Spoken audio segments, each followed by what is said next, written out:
Bonjour à tous, j'espère que vous allez bien. On se retrouve aujourd'hui pour une nouvelle vidéo sur Sarah Frézou, qui a réagi aux excuses de Kim Glow après son dérapage. En effet, hier, Kim a présenté ses excuses après ses propos chocs sur les gens qui gagnent le SMIC et qui vivent dans les HLM. Si vous n'avez pas vu la vidéo, je vous mets le lien dans le petit i en haut à droite.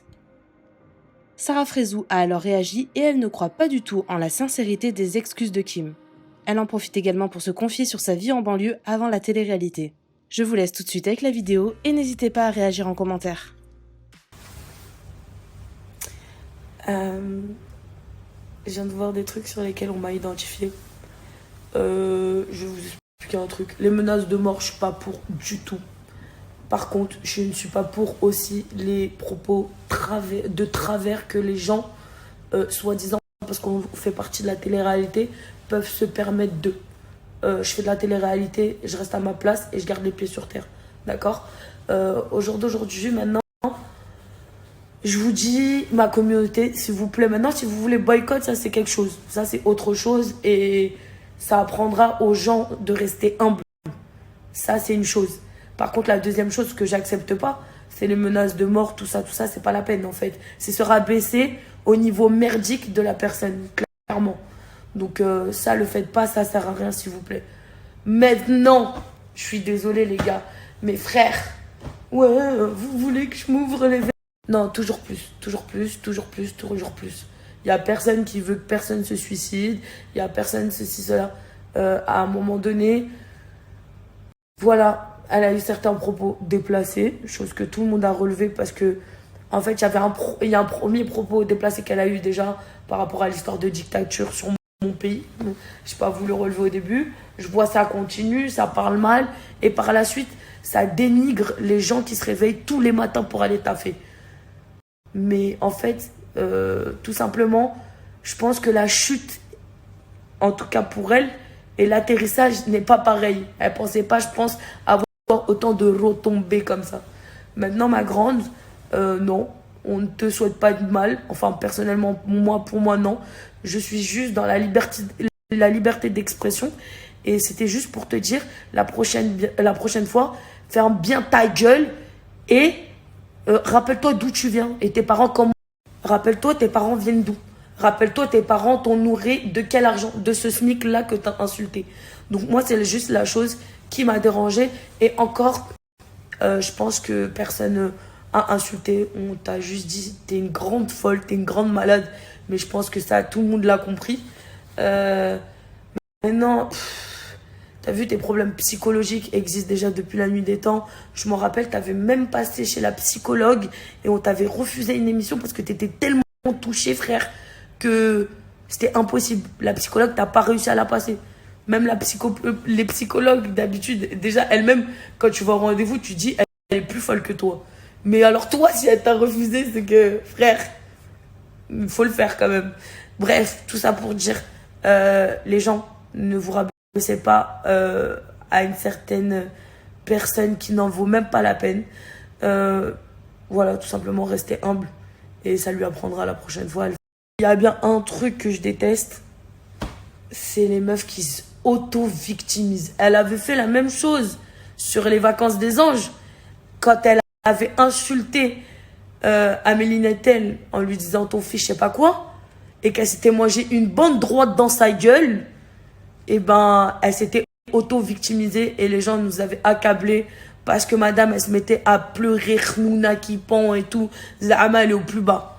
Maintenant la meuf elle parle d'erreur, mais il y a erreur et il y a péter plus haut que son cul. T'as vu ton cul qui t'expose 24 heures sur 24.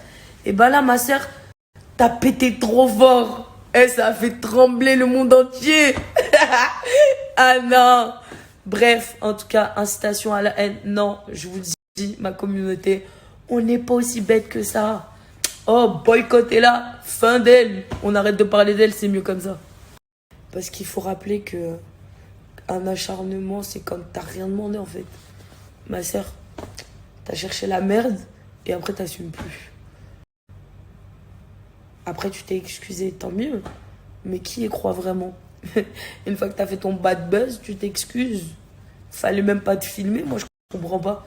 Je suis en moment de panique, je me filme pas, moi. je sais que je vais dire que de la merde. Ou moi, les gens qui sont avec moi sont pas aussi connes pour me laisser me filmer. Et même, j'aurais jamais fait ça de ma vie, voilà. Moi, mes parents, mon père, il est encadreur. Ma daronne, elle a été femme de ménage toute sa vie pour m'élever, m'éduquer. J'ai travaillé au relais H en tant que caissière. Je ne crache pas sur cet argent-là et je ne crache pas sur ces métiers-là. Donc ferme-la bien ta gueule, espèce de conne, va. Tu as vu les retombées? En plus, elle, qui disait, qui se mettait sur Snap, oui, je vais me mettre à fond dans ma religion. Jusqu'à, elle venait, elle se mettait devant son Snap, elle chantait Sister Act. Me from me, ah ma soeur, va te remettre à lire, voilà. Elle est égarée. Oh, t'es égarée, pauvre petite. Sur ma vie, elle faisait du gospel 24 heures sur 24. Ma soeur, dans n'importe quelle religion confondue, tout le monde le sait, faut rester humble. Humble, ça veut dire quoi, rester humble? Ne pas traiter les gens, ne pas se prendre supérieur aux autres. Oh, Gogol que t'es, va. Et en plus de ça, en dehors des vidéos qui tournent, puisque ça c'était le pompon sur la Garonne, tu as oublié ton tweet quand tu disais de toute façon les pauvres ils ont que ça à faire dans leur HLM. Ça veut dire quoi ça? Parce qu'en gros tu viens des HLM ou tu viens du 93 ou tu viens de n'importe quelle cité de France, ça veut dire que quoi? Ça veut dire que t'es une pauvre merde comparée à toi? Mais ma soeur, tu sors de la Cambrousse le 3/4 du temps. Je sais pas si vous avez remarqué, mais dans Enquête exclusive, les plus fous, ils sortent de zones qu'on n'a jamais entendues de notre vie. Et le mec, il a canné tout son village. Et frère, on sait même pas son village, il existait. Bah voilà, elle vient des villages comme ça. Donc, ne vous attardez pas sur certaines folasses comme ça, en fait. Parce que c'était écrit. Donc, comment t'expliquer que... Je te jure que des gens aussi généreux en HLM, des gens qui te tendent la main, des gens qui n'ont même pas d'argent, sont là les premiers à aider les autres, pendant que certaines connes comme toi, qui mangent grâce à ces personnes-là, je vais permettre d'insulter. Moi, je suis très fière de faire partie du 93. Et toi, chérie? Moi, je suis très fier de venir de la banlieue du 91. Exactement, on est des banlieusards et fiers de l'être. Et on est parents d'immigrés et fiers de l'être. Et comment te dire que...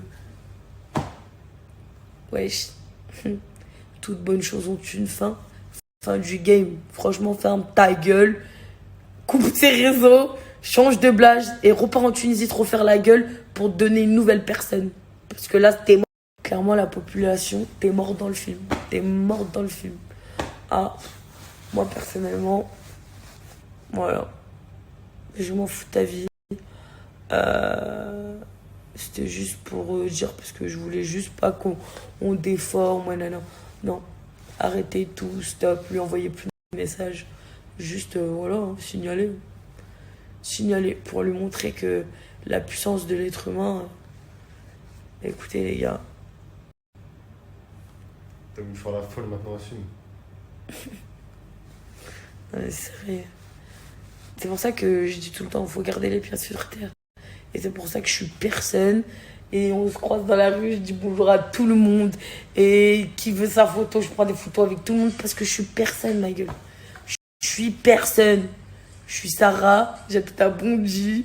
Et voilà, j'aime trop ma vie. Mais ma vraie vie, de base. Et je vous jure, les moments que j'ai passés à rigoler dans mes anciens tafs, j'échangerais ça pour rien au monde. Je travaillais à la gare d'Aulnay. Je me réveillais à 5h du matin. C'était trop bien, carrément. Carrément, je me réveillais le matin. J'avais quelque chose à faire. Quand je travaillais à l'hôpital, en clinique privée, et que tous les matins, je rejoignais mes équipes. C'était trop bien. Sur ma vie, c'était trop bien. Donc moi, franchement, ces gens-là, je les respecte. Comme les personnes qui sont en train de travailler en ce moment pour soigner des millions de personnes. Respect à vous. Et aucun métier ne mérite d'être dénigré ou descendu tel qu'elle l'a fait. Donc voilà.